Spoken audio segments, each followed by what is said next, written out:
All right.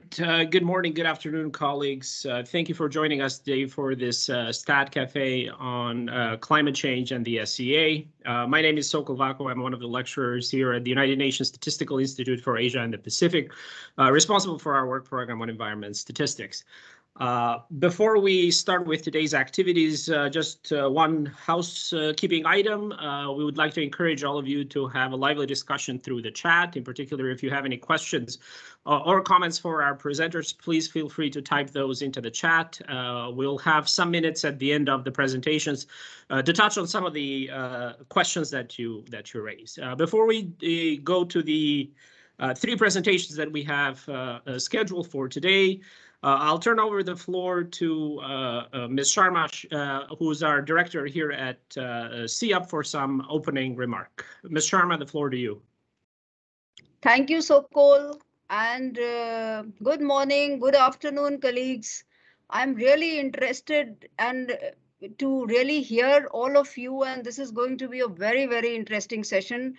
So I would like to thank all of you for joining us for this Stats Cafe on how we can leverage the environmental economic accounts to inform climate change issues.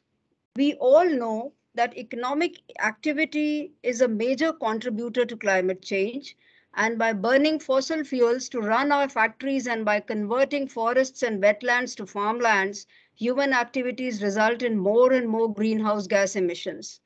Rethinking our production and consumption patterns is key to adopting and mitigating the climate change. The internationally agreed statistical standard that provides, we all know that, the methodology for measuring the relationship between the economy, the environment, and climate, and that is SEEA, that is the System of Environmental Economic Accounting. SEEA helps us identify which industries are releasing the most greenhouse gases, and by compiling green and air emission accounts, we can answer this and many other important questions. I would also like to highlight SEEA ecosystem accounting, which there was a course also which is going on, and it was a long course, and Sokol was involved with that. It's still going on, a very interesting one again. And this is the latest statistical standard adopted by the United Nations Statistical Commission. It contains the methodology for measuring the contributions of ecosystems to climate regulations. Ecosystem accounts provides a comprehensive overview of how much carbon is stored per ecosystem type. We can also measure changes in carbon stored over time due to sequestration, deforestation, and afforestation, as well as harvesting and forest fires. The SEEA's alignment with the system of national accounts makes it particularly helpful for understanding issues such as climate footprint of different economic activities, the vulnerabilities of different economic sectors to climate impacts, and the current level of expenditure on climate mitigation and adaptation. Today, you will hear from experts in India, Indonesia, and New Zealand. These are the countries who have really made a dent and done some good work on that. We are fortunate to hear, and on how they have gone about compiling SEEA accounts and use the information in the accounts to inform climate change related issues.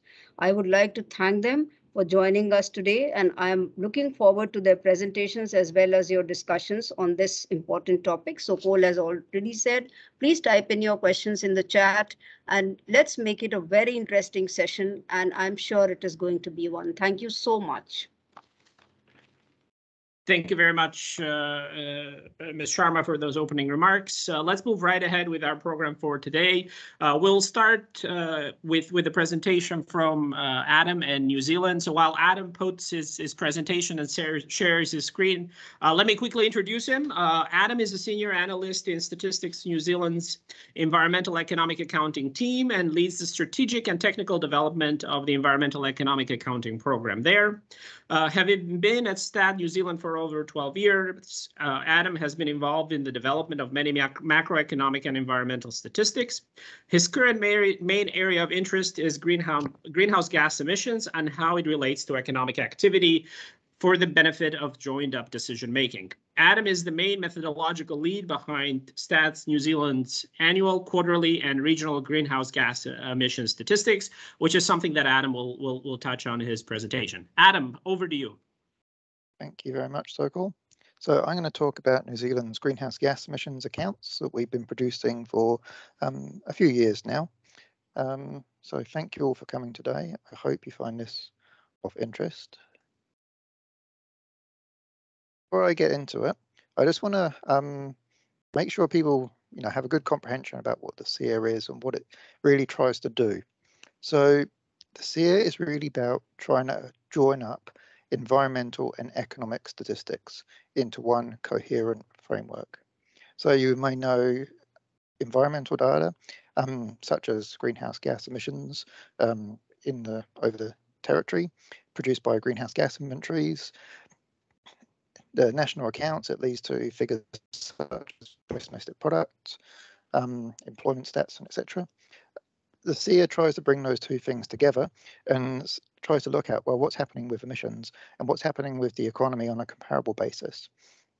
And it's that linkage which kind of we've really tried to use to its full potential at Stats to try and show that interrelationship between the environment and the economy. So I'll talk about the value of emissions accounts. I'll talk about the emissions accounts that we produce at Stats New Zealand, and I'll also talk about the uses and applications of these. So why should we produce emissions accounts under the SEEA? It's a very pertinent question because the greenhouse gas inventory, which is produced by New Zealand and all other Annex 1 countries, it covers 5 main sectors. There's over 1,000 sources in scope. There are several greenhouse gases covered. It's based on IPCC guidelines, which are internationally accepted and have gone through very strong technical review and covers a very long time period, 1990 to 2020. The agencies which produce this hold even more underlying data and models that are used to create information which relates to policy target framing. So with that, you may think, well, what's the value of SEEA? Actually, there's quite a lot because the greenhouse gas inventories, they're only national scale, they're not timely, and they focus only on the production concept of emissions. The SEEA, however, is capable of generating production-based data on an industry and household basis. We can use that to estimate emissions from a consumption basis, and we can also use the link between economic statistics and emissions accounts on an industry basis to create regional statistics for emissions, as well as producing quarterly accounts and contextualizing those with economic statistics. So what you can't do in the greenhouse gas inventory is compare those changes over time to what's been happening in the economy with confidence. The SEEA, it has a very specific production boundary, which relates to the national accounts, and that enables us to actually see what's happening with emissions and the economy like by like. So this diagram summarizes the emissions accounts that we produce at Stats New Zealand and the relationship with the greenhouse gas inventory. The starting point for all our emissions estimates is the greenhouse gas inventory, which is by sector and process type. We take that data, we apply the residency principle, which I hope you're familiar with. That's essentially going from this territory-based approach to recording the emissions from the country's residents. So we add in emissions from New Zealand residents overseas, and we deduct emissions from non-New Zealand residents that are on the domestic territory. And this is mainly tourists coming to New Zealand, purchasing fuel when they're hiring a car, for example. So we make those scope adjustments, and then we convert the data onto an ANZAC basis, or which you may know as ISIC or NACE, and also have estimates for households as well. That gives us our main account, which is industry and households. This is the main air emissions account in the SEEA central framework, and that gives us the building blocks for the other emissions accounts that we produce. From that, we have very detailed data, which is for 116 industries in New Zealand. We start the time series from 2007 onwards, and we have all the gas information in there as well. And we use that to estimate emissions by region, by distributing based on relevant regional information, which is many of that in New Zealand. So we use the fact that there's industry and region information, and that composite approach enables us to understand what's happening at the spatial scale. And we can also use the industry and household accounts to estimate emissions on a consumption basis. So this is looking at the emissions embodied in goods and services and attributing those to households, government, or for investment, and also for helping us to understand how many emissions are actually being exported in goods that go overseas. We also have additional series for tourism emissions. Tourism is a very significant industry for New Zealand, or at least was a couple of years ago. And we use the information from the tourist satellite account to understand what percentage of total industry emissions is coming from tourism. Because as you may know, tourism is a cross-cutting industry. It's not a tourism ANZIC definition. So we use the tourism satellite account to get a handle on tourism emissions, and that comes out to be something quite significant and quite of value to our customers who can't kind of get that insight from anywhere else. We've also started producing a quarterly emissions series. We use a methodology similar to how quarterly gross domestic product is compiled, which essentially uses indicators and emissions benchmarks to estimate emissions on a quarterly basis. In about a month's time, we'll be producing estimates up until December 2021.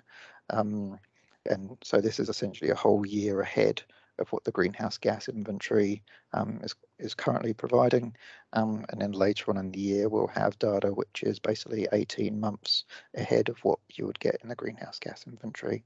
So really trying to make it known what's happening as close to real time as we possibly can, because that's really important for people to know and to be able to understand and make change in relation to their behaviours.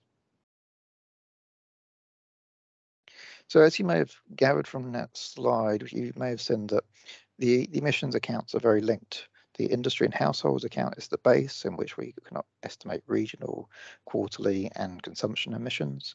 And the linkages between those accounts, having one coherent set of statistics, and also that is linked to the national accounts, gives a lot of value both to us as an NSO and to customers as well. From our perspective, we see that the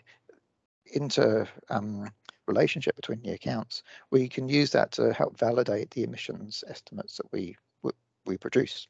You can use that to cross-check so many different things that you're trying to estimate, and that helps improve the quality of the underlying statistics. It can actually help you improve the quality of some of the data sources that you're using for emissions in the first place as well. Several cases where we've actually found issues in input data sources, and that helps improve the coherency of the overall statistical system.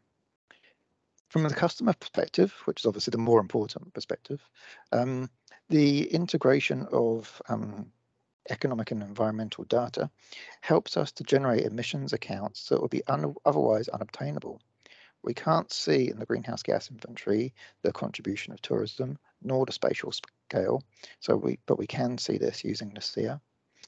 We get these novel insights into emissions progress, such as how emissions and GDP growth has changed over time. And we get high quality data that enables other accounts to be developed, such as consumption accounts. And for production, we have quite a detailed range of industry information available. And customers get additional information through the kind of bespoke accounts, if you want to call them that. Regional, for example, you can clearly and confidently identify the contribution of regions to national emissions, which is otherwise very hard to do. And consumption, you can clearly relate that to production-based emissions. So you can clearly see how your production emissions are changing, how your consumption emissions are changing. And if you want, you can relate that back to the greenhouse gas inventory as well. So really overall, that integration and relationship between the accounts enables for much more coherency and confidence that we're tracking things correctly. In terms of the main users that we find for the emissions accounts in New Zealand, there are several groups of key users. Media is a key user, particularly for quarterly emissions and regional accounts. The timeliness aspect is very important for media to be able to pick up data and report on it. So they've made great use of our quarterly emission series. Technical experts and users take the emissions data and put it in emissions models and research, try and understand those interrelationships between the environment and the economy further. And we see uptake from regions and central agencies in terms of using and reporting on that data. But I think it's quite important to note as well that emissions data is very good for just spurring public debate and informing general knowledge and just making people aware of some of the key things which are going on, which you may not find, say, within a very technical document like the greenhouse gas inventory. Let's quickly run through some of the key kind of stats that we produce from our emissions accounts. In relation to quarterly emission statistics, we started producing this about a year and a half ago. COVID-19 highlighted the need for real timely information across the economic, social, and environmental domains. So we started producing emissions accounts to really track what was happening as we went through that period of economic upheaval. You can see New Zealand's economy was very strongly hit by COVID-19 restrictions in 2020. Our emissions profile did take a hit, but you can actually see our emissions intensity increased during that time. We are generally seeing an improvement in emissions intensity over time, but we're not really seeing much of a change yet in the level of greenhouse gas emissions per se, apart from in the last quarter, but that was really driven only by one particular movement, and that was in relation to electricity generation. The regional statistics that we produce enable the regions to see themselves in the national picture. So this is an example of Wellington, where we can see the emissions intensity over to the left-hand side for Wellington compared to the national average. We can see how it contributes to national emissions and how it contributes to GDP. And the gas profile is there as well. And we can put those statistics alongside other statistics like the regional GDP and regional employment numbers as well. So this enables the users of this data to see, where those pressures on its region's greenhouse gas emissions are coming from. So, for example, you can see agriculture makes up a strong proportion of regional emissions, much less proportion of regional GDP, whereas most of our economy is based on services, but that doesn't have much of a greenhouse gas emissions profile. Finally, just an example of the kinds of insights that we generate from our consumption-based emission series. The consumption-based emission series allocates total production emissions to final users, including overseas users such as exports. And this is much closer to the idea of a carbon footprint. So it allows for decomposition analysis to explain the broader drivers emissions trends. So here we can see household consumption emissions, which is the middle line, the kind of dark line, driven down by greenhouse gas emissions intensity. So how much emissions is kind of embodied in each dollar of expenditure, but we can also see the pressures coming from population growth and wealth effects through GDP per capita. So it enables us to try and understand what are the different factors which might be affecting our emissions progress. So let's wrap up quickly with these two pieces of food for thought. The SEEA framework opens up opportunities for gaining further insight into emission sources and understanding emissions from different perspectives that we don't get from the greenhouse gas inventory. The integrated emission statistics have value for both us as an NSO and for customers, and it really does that by leveraging off the conceptual underpinnings of the SEEA. So on that note, I'd like to thank you for listening and look forward to talking more about this later. Thank you. Thank you very much, Adam, for that presentation. Again, colleagues, if you have any comments or questions on the presentation from Adam, feel free to type those in the chat, and we'll circle back to those after our two presentations that we have left. Let me move right ahead here, and while Zaniel sets up his presentation and shares his screen, thank you again, Adam. Let me introduce Zaniel here. Zaniel is working as a statistician in the Directorate of Production Accounts in Statistics Indonesia. He grew up in Bali before finishing his Bachelor's of Applied Statistics at the Institute of Statistics in Jakarta. He has actively been involved in environmental economic accounts team ever since he joined Statistics Indonesia in 2017 and is currently responsible for compiling SEEA flow accounts for Indonesia. Zaniel, the floor is yours. Okay, thank you, Sokol. And hello, everyone. Good afternoon from Jakarta. My name is Daniel Firdaus from BPS Statistics Indonesia. Today, I would like to share with you about our experience in compiling energy flow accounts and air emission accounts and how these accounts could be used for policy and analysis related to climate change. Let me start from the Indonesia National Medium-Term Development Plan for 2020 until 2024. Environmental issues has been incorporated into Indonesia National Medium-Term Development Plan for 2020 until 2024. There are three main environmental issues raised in there, such as depletion of natural resources and environmental degradation, high level of exposure and vulnerability to disaster, and also the reduction of greenhouse gas emission and greenhouse gas emission intensity. The second and third issues is closely related to our topic today, which is climate change. So the government in Indonesia would like to apply low carbon development concept to reach higher economic growth, but with lower greenhouse gas emission and also resilient to climate change. Government of Indonesia also has set up the development target for 2024. There are two programs that is closely related to climate change. The first one is sustainable energy development, and the second one is low carbon development. For sustainable energy development program, the objective is to increase the renewable energy share in national energy mix towards 23% in 2024. And the Indonesian government also aims to decrease the primary energy intensity to 818.6 gigajoule per billion Indonesia rupiah, and also decreasing final energy intensity by 4.9 gigajoule per billion Indonesia rupiah compared to 2019. As for low carbon development, the objectives are not only decreasing the greenhouse gas emission, but also decreasing greenhouse gas emission intensity.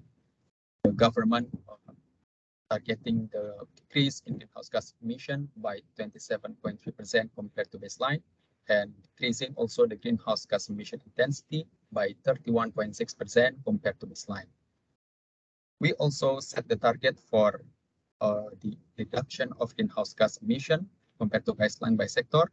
For example, here we aim to decrease the greenhouse gas emission for energy sector by 13.2%, and also for land and forestry by 58.3%, for waste sector by 9.4%, for industrial process and product use by 2.9%, and for coastal and marine sector by 7.3%. And BPS, as the National Statistical Office, has to provide the relevant indicators to monitor the progress of sustainable energy development and also the low carbon development, as stated in the Indonesia National Medium-Term Development Plan. So currently, BPS already produced a publication entitled Integrated System of Environmental Economic Accounts. We called it SEEA. So SEEA presents the data for environmental asset accounts, both in physical terms and monetary terms, which is compiled based on SEEA. And the SEEA publications also presents the combination of the monetary asset accounts with the national accounts to obtain the aggregates such as the present adjusted net domestic product. You could freely download the publication in BPS website at www.bps.go.in. In addition to the SEEA publication, BPS also compiled physical energy flow accounts and air emission accounts since 2017 after receiving the technical assistance from UNSD. And we already published 3 times since then. And the publication also available in BPS website. And for the compilation methodology of energy flow counts, we started with the energy balance, which is produced by the mining and energy statistics in division in BBS. So we just had to rearrange the information from the energy balance to comply with the framework of energy flow counts based on SEEA. We also need to make an adjustment on the International Aviation Bunker data because the energy balance still used the territory principle, whereas the energy flow counts use residence principles. This step is important if you want to combine information from energy flow counts with information from national accounts, such as value added or GDP. We know that the compilation of GDP is based on residence principle. So, for example, if you want to calculate the energy intensity indicator by dividing energy end use with GDP, we have to ensure that the information on energy use is also follows the residence principle as GDP. So after compiling the energy flow counts, we then compile the error emission accounts.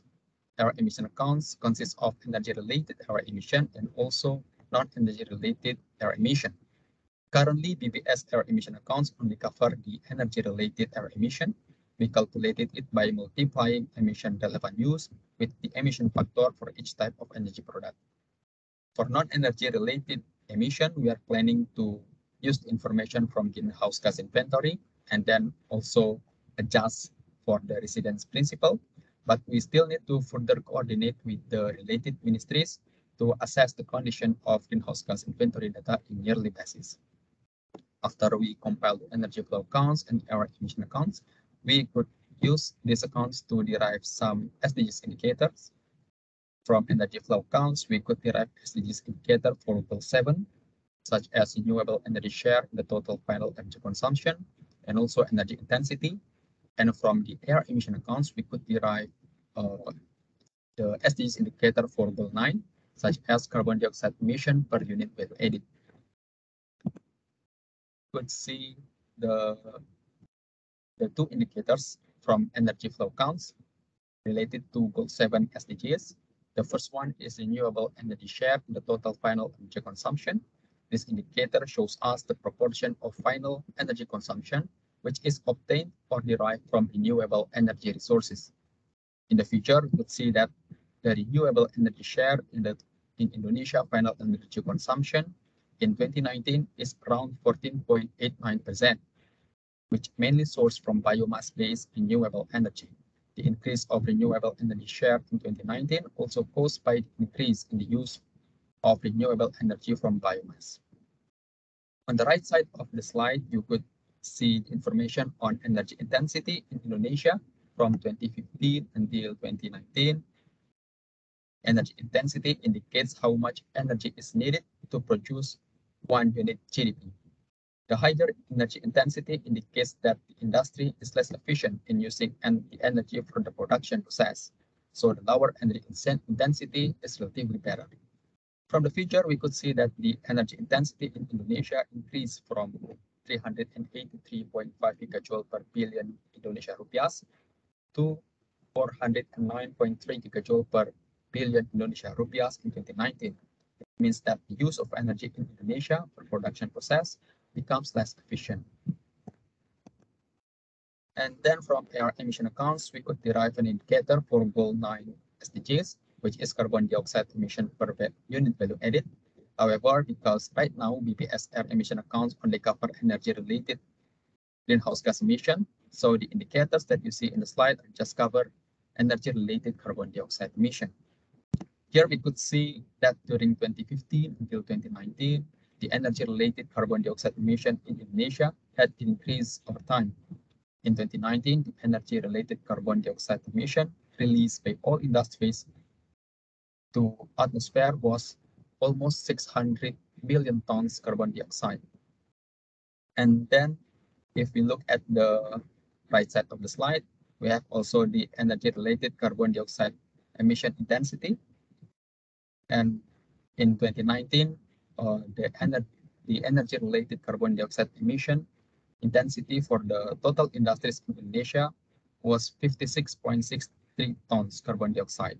So in average, all industries in Indonesia emitted 56.63 tons of carbon dioxide for every 1 billion Indonesia rupiahs value added they produce. And electricity and gas supply industry became the most carbon dioxide emission intensive industry in Indonesia because the electricity transformation process in Indonesia still depended heavily on energy fossil. Transportation as well as manufacturing industry was in second and third place respectively in terms of carbon dioxide emission intensity by sector. Being used to derive SDGs indicators related to climate change, the energy flow counts and air emission accounts also have other benefits for policy and analysis. Information on energy use and energy intensity by industry from energy flow counts was used by National Energy Council to monitor the implementation of intersectoral energy policy and also be considered in the preparation of National Energy General Plan. Energy flow counts and also air emission accounts also could become an input to the low carbon development planning application, which is managed by Ministry of Planning to evaluate and better planning the low carbon action plan in the future. And then the information of energy use by sector from energy flow accounts and also greenhouse gas emission by sector from air emission accounts could be combined with input-output tables to form environmentally extended input-output table or EEIOT. The EEIOT is used as an analytical tool to support the implementation of green economy in Indonesia. And the compilation of energy flow counts and air emission accounts in Indonesia now become a priority after these accounts are included as the recommendations in new G20 data gaps initiative or plan. There are 14 recommendations in total to be fulfilled by G20 members, including Indonesia, where 7 of them is related to climate change. But BPS only has to fulfill 6 recommendations, including energy flow counts and greenhouse gas emissions counts. For that reason, our Deputy Chief Statistician on National Account and Statistical Analysis has made a roadmap in order for BPS to be able to reach the target set in new DG IWOC plan, especially for compiling energy flow counts and air emission counts. Firstly, we will have to improve the scope of energy flow counts and air emission accounts by further coordination with related ministries who produce the source data, like Ministry of Environment and Forestry who produce greenhouse gas inventory, and also Ministry of Transportation to obtain the data required for adjustment to energy bunkering. Second, we are planning to create a regulation regarding the compilation methodology of environmental economic accounts in Indonesia, which is agreed by related government institutions. The objective is to clearly set the role of each institution in the compilation of environmental economic accounts in Indonesia. And then we also have planned to build an integrated system among government institutions to facilitate the data exchange between BPS and other institutions.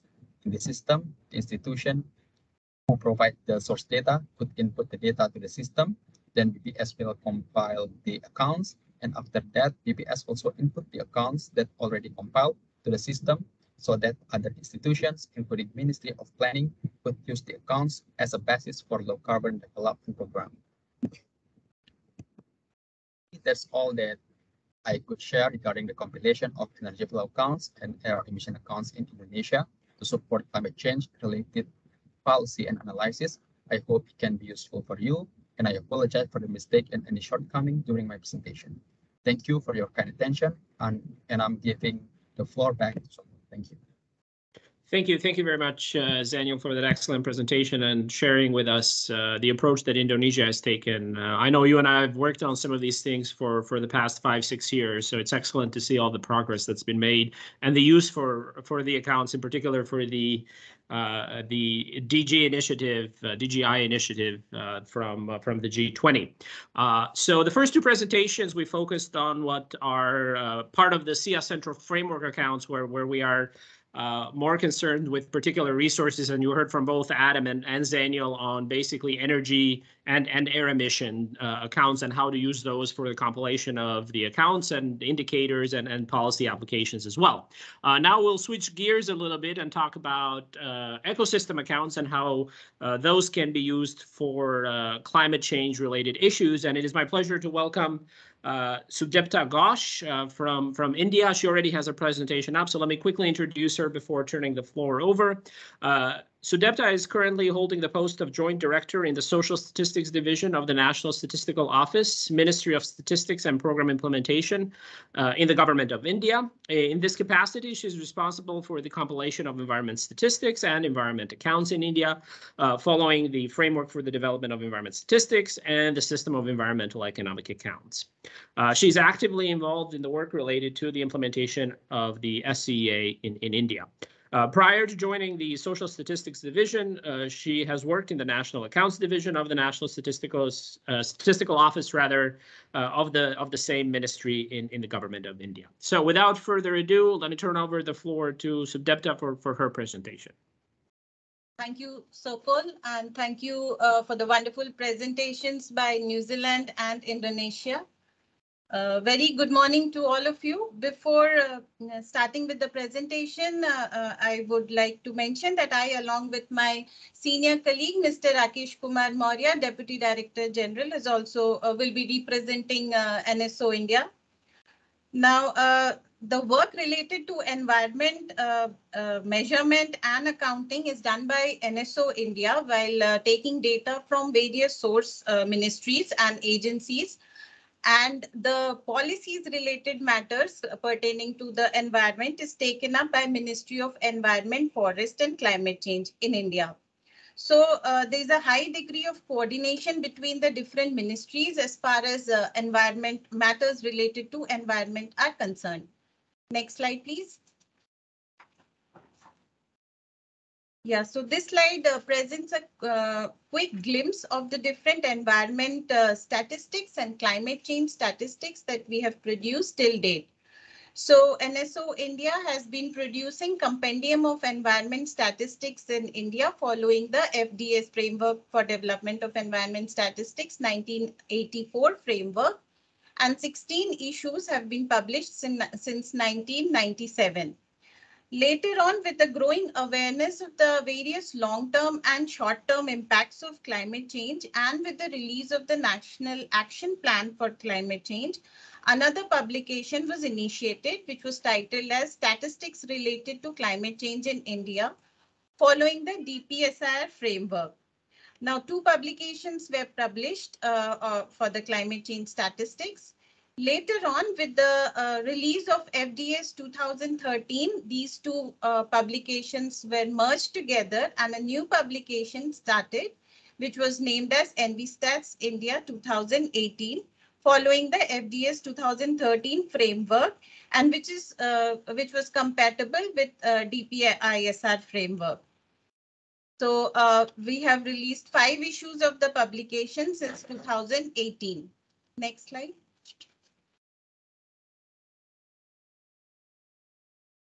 Yeah.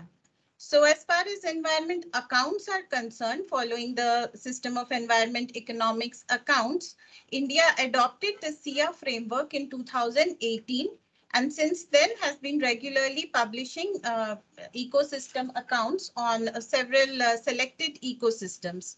So this was in accordance with the recommendations of the high-level expert group under the chairmanship of Sir Professor Parthadas Gupta, which suggested compilation of the environment accounts in India in a phased manner. So also India's participation in the NCAVES project, EU-funded project, which was launched by UNSD, along with the cooperation of other interministerial group, has helped India expand the scope of the environment accounts in India. Next slide, please. Yeah, so this slide presents the coverage of SEEA ecosystem accounts. On the extent side, we have developed the asset accounts for land use, land cover, accounts related to land degradation, extent accounts and physical asset accounts for forest, wetland extent accounts. On the condition side, we have the state-wise soil nutrient index, water quality accounts, coastal water quality index, condition accounts for forest, which includes biodiversity assessment, stock of carbon, and forest fragmentation. Coming to the cropland condition accounts, we have compiled crop intensification, crop fragmentation, and crop diversification. Now coming to ecosystem services, we have compiled provisioning services, which includes crop provisioning service, timber and non-timber forest products provisioning services. Amongst the regulatory services, we have compiled carbon retention services, soil erosion prevention services, and in the cultural service side, we have compiled nature-based tourism services. Next slide. Yeah, so this slide shows the linkages of the various SEEA ecosystem extent and condition accounts with that of the climate change. So as you can see that the asset accounts for land use, land cover, and accounts related to land degradation, they with the help of these accounts, we are able to assess how the patterns of land have changed over a period of time. So an increase in land degradation can be one of the major cause of climate change, and also climate change can lead to changes in land use and land cover. Now, land is closely related to soil because and also biodiversity. Thus, a degraded land will have a poor soil nutrient index, and there will be a loss of biodiversity also. So this will impact the climate change and will hard hit the agricultural sector. And India is for India, agriculture sector plays a major role in our economy. Also, on the other hand, healthy soil absorbs a lot of carbon dioxide, stores water, and reduces greenhouse gases, which helps in controlling the climate change impacts. Next, when we talk about the agriculture sector or the cropland sector, crop diversification is one of the major adaptation means for climate change. So this crop intensification, crop diversification, these are the condition parameters under the ambit of SEEA. Now coming to the forest ecosystem, forest, as we all know, plays a significant role in addressing the problems of climate change. They are a house of lot of biodiversity, and they also help to maintain the carbon cycle. So these services require having a healthy forest, and hence the SEEA condition accounts for forest, which includes biodiversity assessment, stock of carbon, and forest fragmentation, which we have compiled, will help to gauge the health of the forest ecosystems.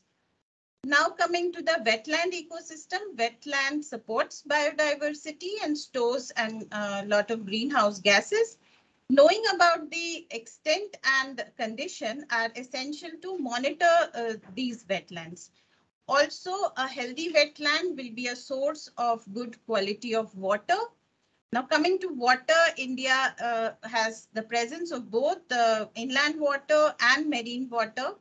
So we have the coastal water quality index, which gives us sense about how our oceans have the condition. So the oceans again play a fundamental role in mitigating climate change by serving as a major heat and carbon sink. So we see that all these accounts are interlinked and overlapped with each other, and they provide useful information about the climate change which is happening now. Next slide. Now coming to the flows of ecosystem services, we have tried and estimated the value of the carbon retention services using information of the carbon stock from India State of Forest report released by Forest Survey of India, and we have used the social cost of carbon approach.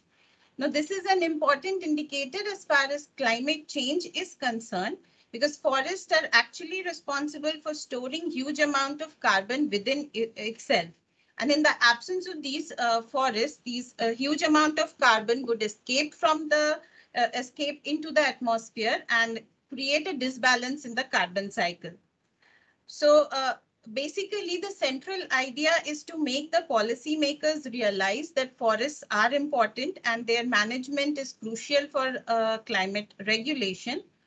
But since whatever is gets measured, gets managed, so we have tried to put a value on this regulatory service provided by the forest, and we have approximately 2% of the country's GDP. This valuation, after valuation, we have found that it is 2% of the country's GDP.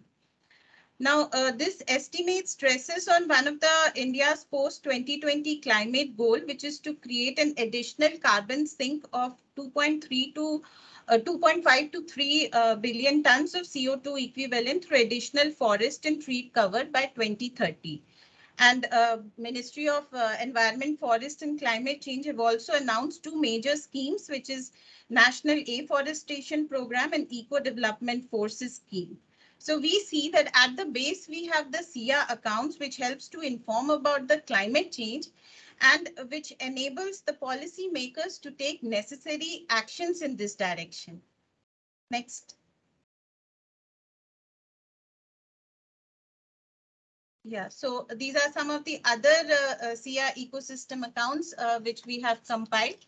Nature-based tourism services, tourism industry, as we know, is highly vulnerable to climate change and are a major source of the greenhouse gas emissions.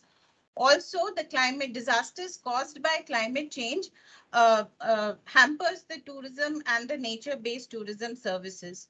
So, evaluating the services provided by the nature will help the policymakers understand the contribution of the nature in the economy, in the tourism economy.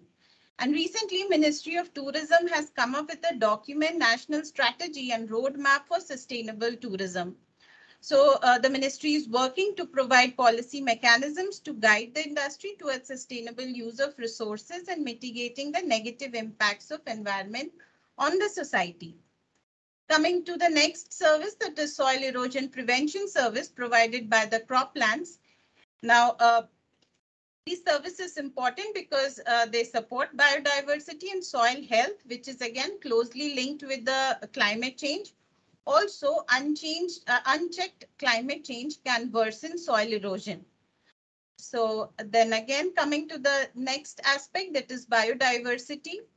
The links between the biodiversity and climate change can run both ways. Biodiversity is threatened by climate change, but proper management of biodiversity can reduce the impact of the climate change.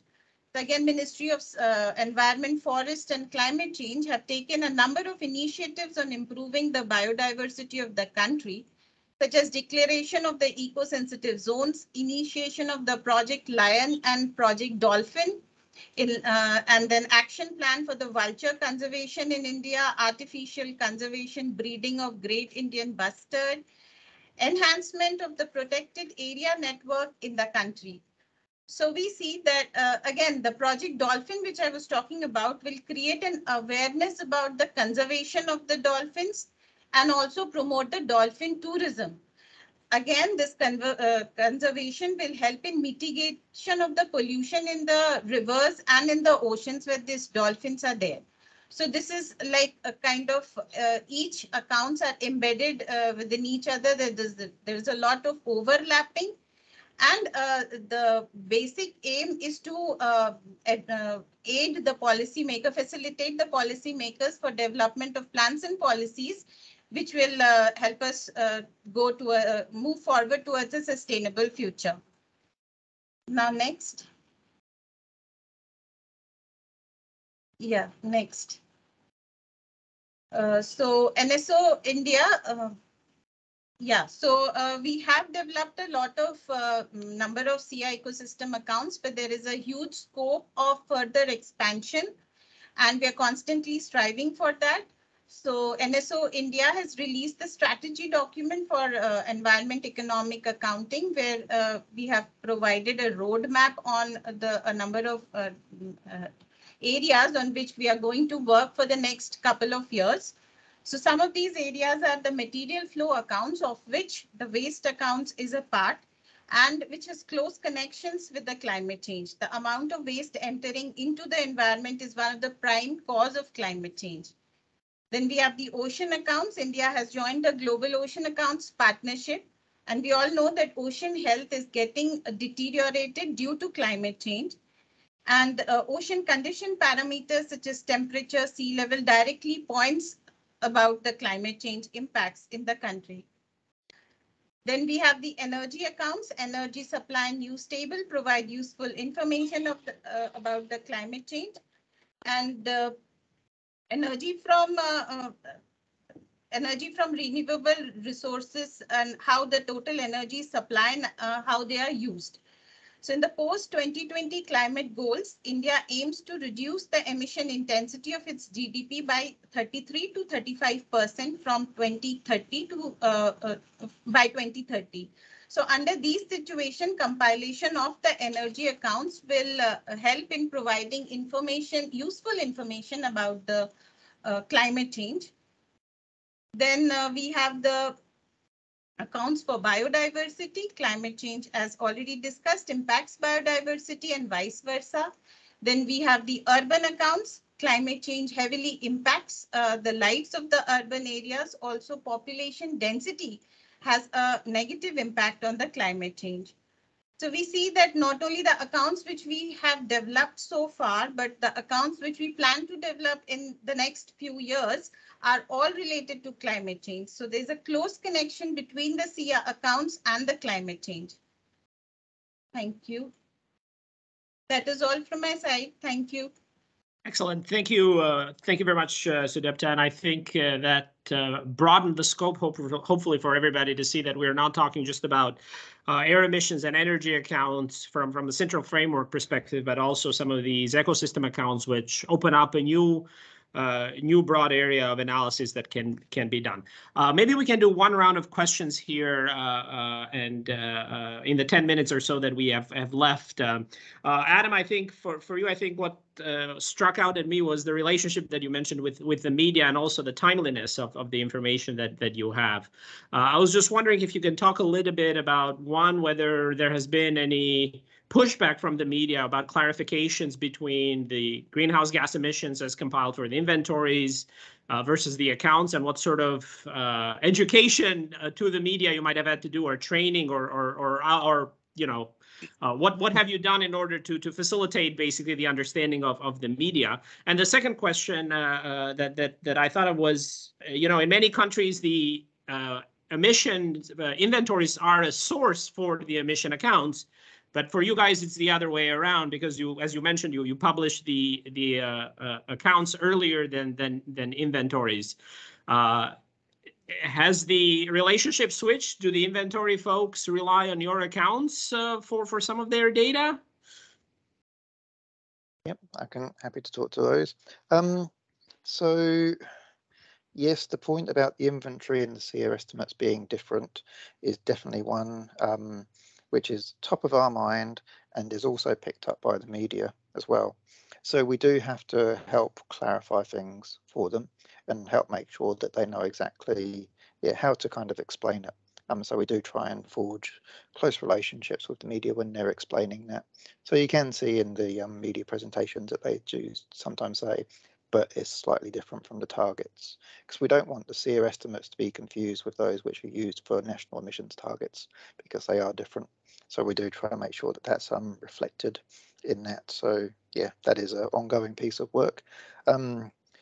On the communication side of things, we're still trying to crack that one. We do have more of a technical paper, which is for more the technical audiences. It's called Approaches to Measuring New Zealand's Greenhouse Gas Emissions, which you can hopefully find for a Google search.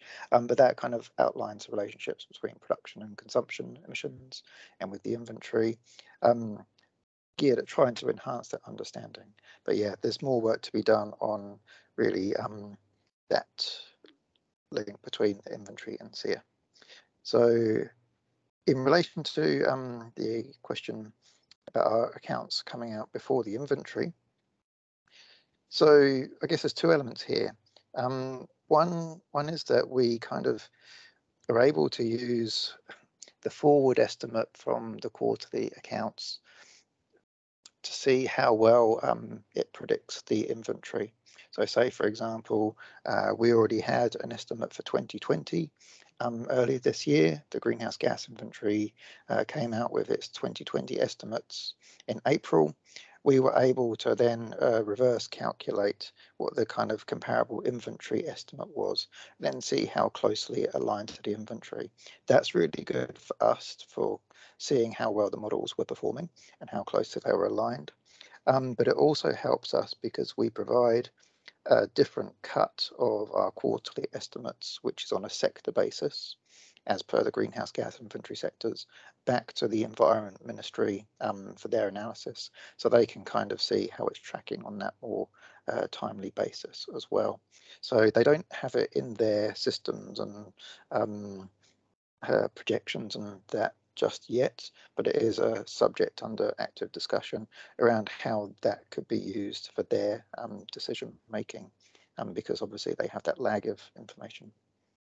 Excellent, thank you.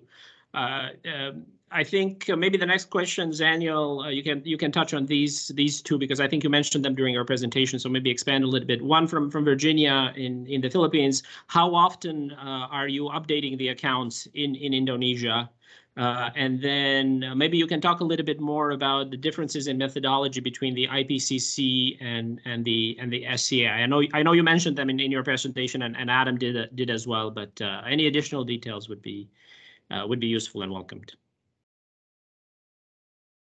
Okay, thank you, Sokol. As for how often the accounts from Indonesia is being updated, we updated the accounts every year, but with a timeline. For example, in a system link publication, which presents the data for the environmental asset accounts, we usually publish the data in December, but for past 5 years, like in December 2021, we published the system link for 2016 until 2020. And it is a bit different for the flow accounts, for the energy flow accounts and air emission accounts. We have 2 years lag, because we compile the energy flow accounts from energy balance.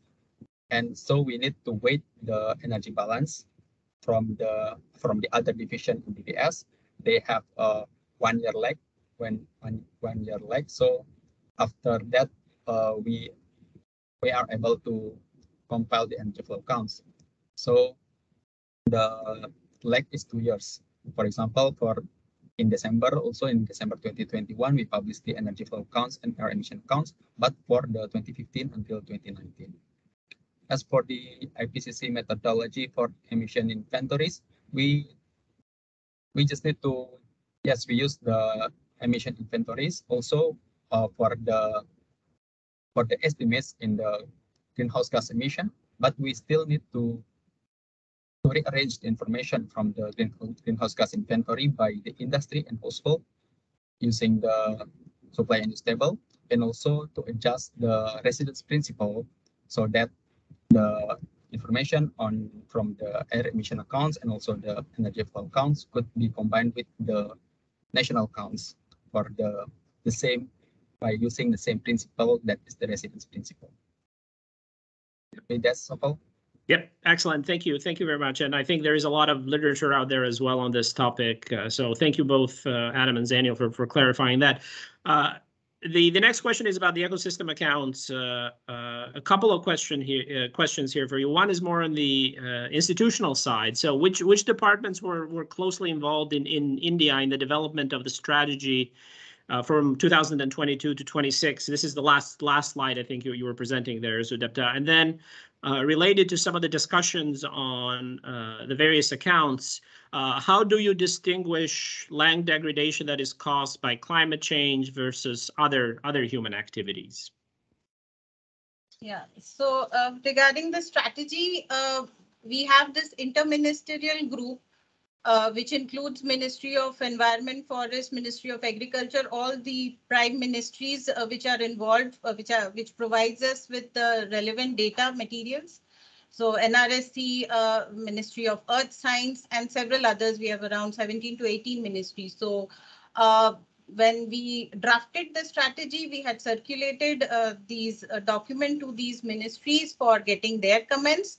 Once the comments was received, we revised the document, and then this was there in the ministry's website for public consultation so that any additional comments could be incorporated. And then finally, after incorporating all the comments received from various ministries, we have finalized the documents. Yeah. And the land degradation, yeah, we have the land degradation accounts released at Atlas, land degradation Atlas, which was released by National Remote Sensing Center. And they have provided a change matrix that how from one class of land in a particular year, the land category has changed from another classes. So exactly, we cannot say that what has been the cause for that land degradation, but yeah, we have the final outcome, which shows that this much amount of land has been actually converted into a wasteland or category B or C kind of land. Yeah.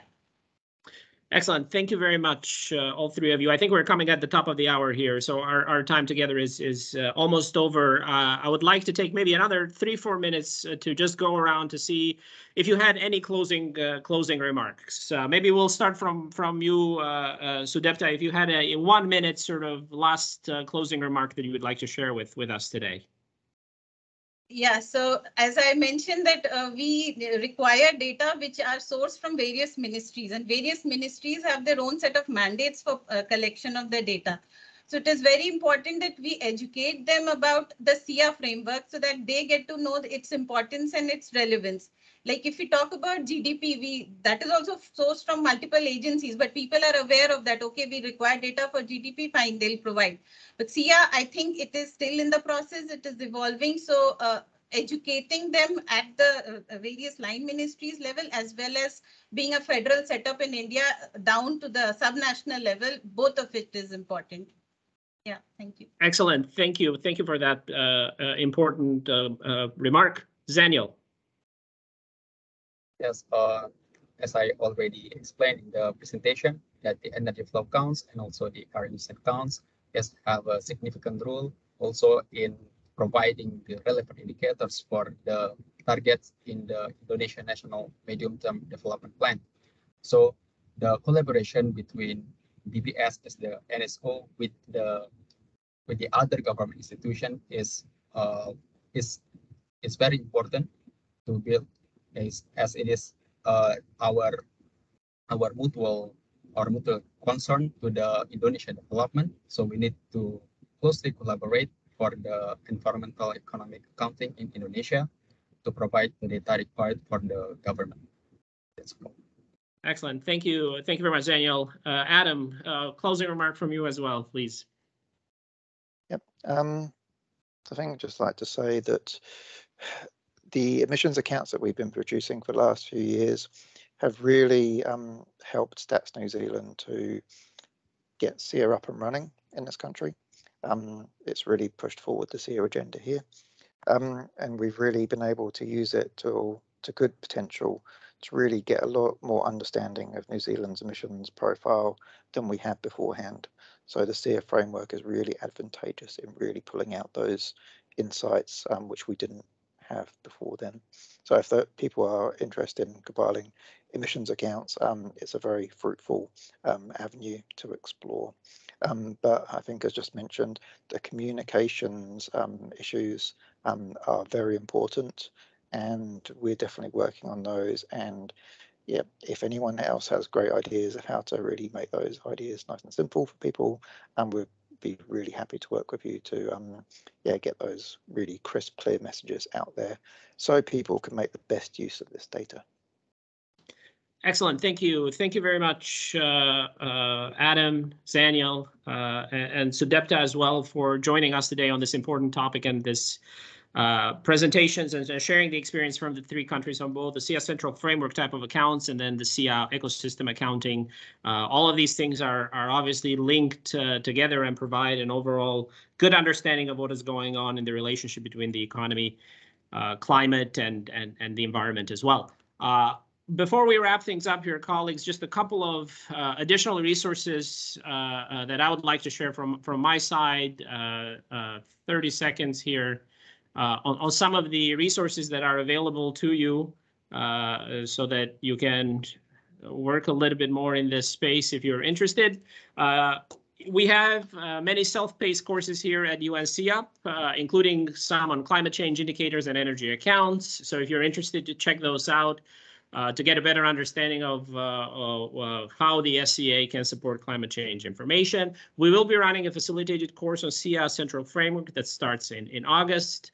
And then more broadly, for those of you who would like to download the manuals and again, learn more about the SEA, there is a global platform, scea.un.org, that you can visit to get more information. So there are plenty of resources out there, and obviously now you know 3 experts in the field as well to provide more information. So I'm sure you can reach out to them with any questions that you might have on the presentations that they made today. With that, let me again thank our 3 presenters for a wonderful job. I think it was very useful for us to hear the work that has been done at the country level, and thank you all for joining us for this Stat Cafe. Stay safe, and we'll see you at the next Stat Cafe on Monday in 1 week's time. Take care, everybody. Thank you again, guys. Thank you, Adam. Thank you, Zaniel. Thank you, Sudepta. Take care.